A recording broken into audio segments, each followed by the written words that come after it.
A lot of times when I'm working with business owners one-on-one in coaching, it's because they want to be happier or more successful or more fulfilled by the business that they're building, and they feel like they're missing something, and what they're doing to try and get there doesn't always feel like it's working, or at least working fast enough. And I think there's a reason for that, and that's what I'm going to talk about in today's episode.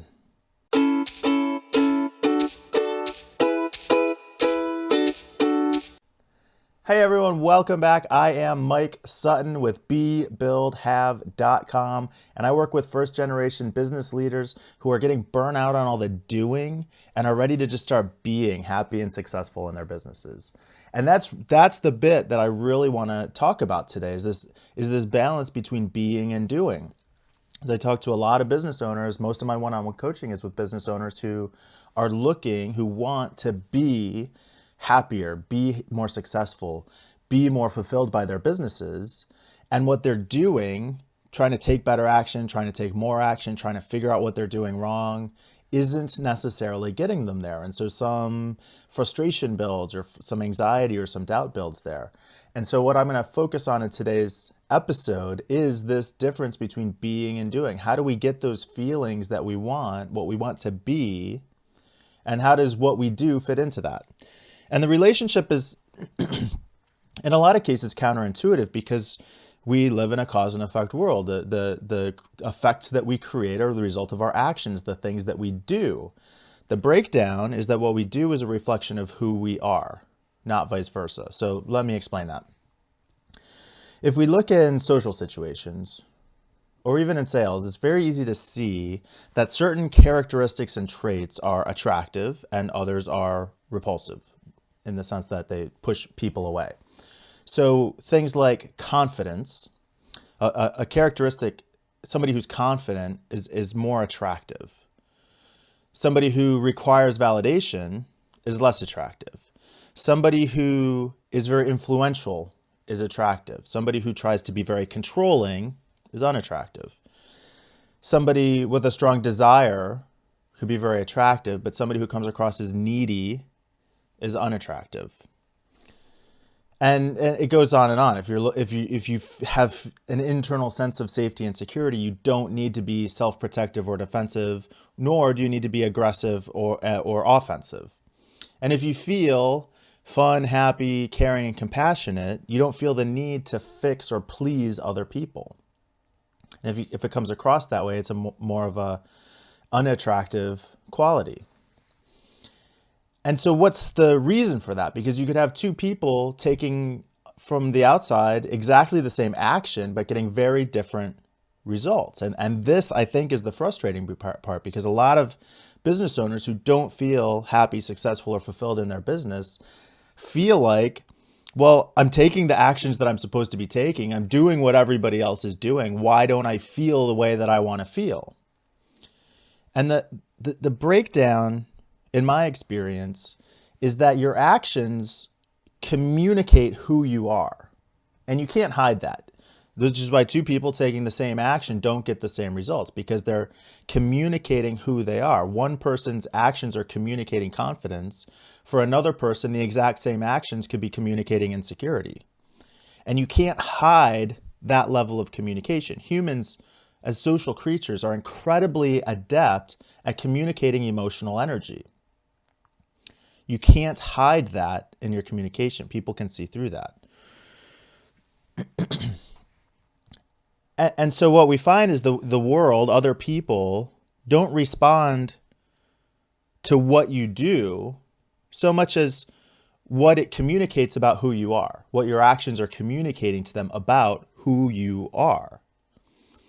And so if you're trying to make yourself be something, happy, successful, confident, fulfilled, by doing, you're switching that relationship. Your actions are an outward communication, not a way to make yourself be something else. And if you try to do that, if you try to make yourself be something by doing, then you're going to end up feeling like you're hitting a wall. It's going to be most of the time frustrating, and you could feel like a failure. You could experience depression. You could experience anxiety.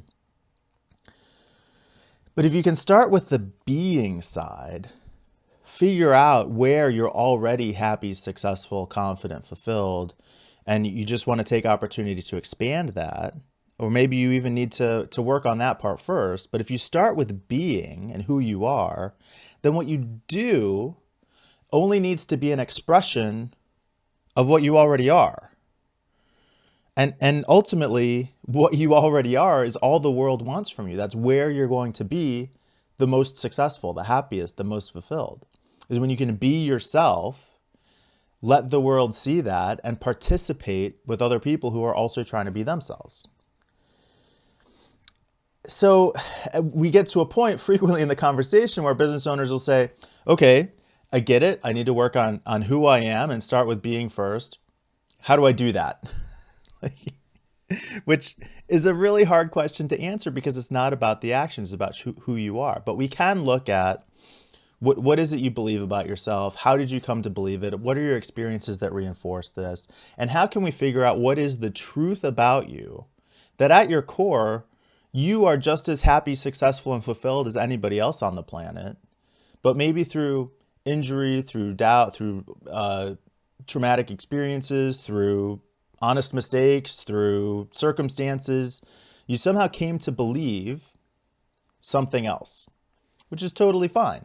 And in a lot of cases, I'll have a discovery call or a strategy session with somebody who's thinking about coaching, who's interested in digging into this deeper. And in about 45 minutes, we can usually get some sense of where that is. Now, resolving it can take longer.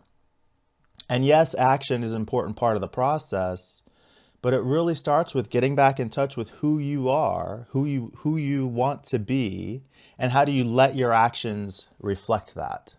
Not how do you rely on the results of your actions to make it be true for you. That's an uphill battle that you're never going to win.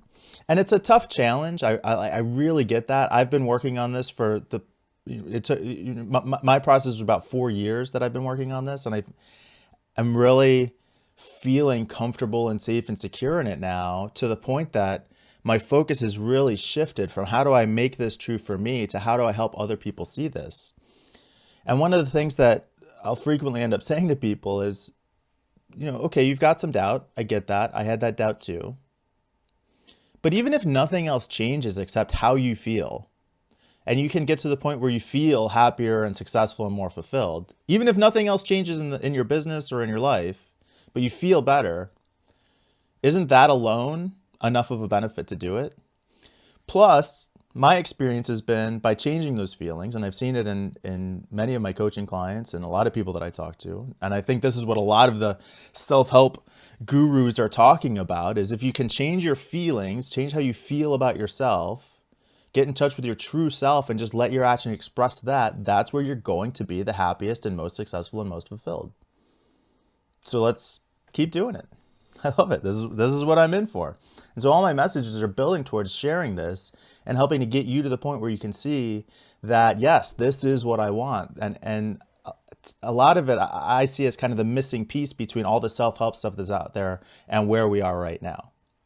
So if you got value from this message and working on building that awareness of who you are and what are some of these things that you're struggling with, I think you'd really enjoy and get value from my 20-minute guided meditation that's really designed to help business owners like yourself communicate with your body, recognize where some of these blocks are, and develop the positive emotional energy that is going to drive effective actions in your business. Cultivate those feelings of confidence, success, happiness, and fulfillment that when you communicate through your actions with your clients, your employees, your vendors, your even friends and family, you're going to start getting better results because you're more accurately reflecting who you are in your actions. And this 20-minute guided meditation is designed specifically to get you into that mind space.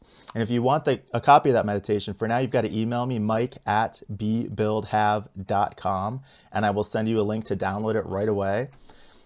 Shortly here, I'll get a landing page set up, but I know I've been saying that for 5 or 6 episodes now. Eventually it'll happen. And if you enjoy the show as much as I enjoy putting this content out, and I think you do, then do me a favor and share with your friends and family, because that's the only way the show grows. You can head over to bebuildhave.com. You can find me on Facebook or Twitter or Instagram, but track down your favorite episode and share it with your friends and family. I'd love to be able to bring more people into the message. And until we speak again, be the person, build the business, and have the successful life that you want.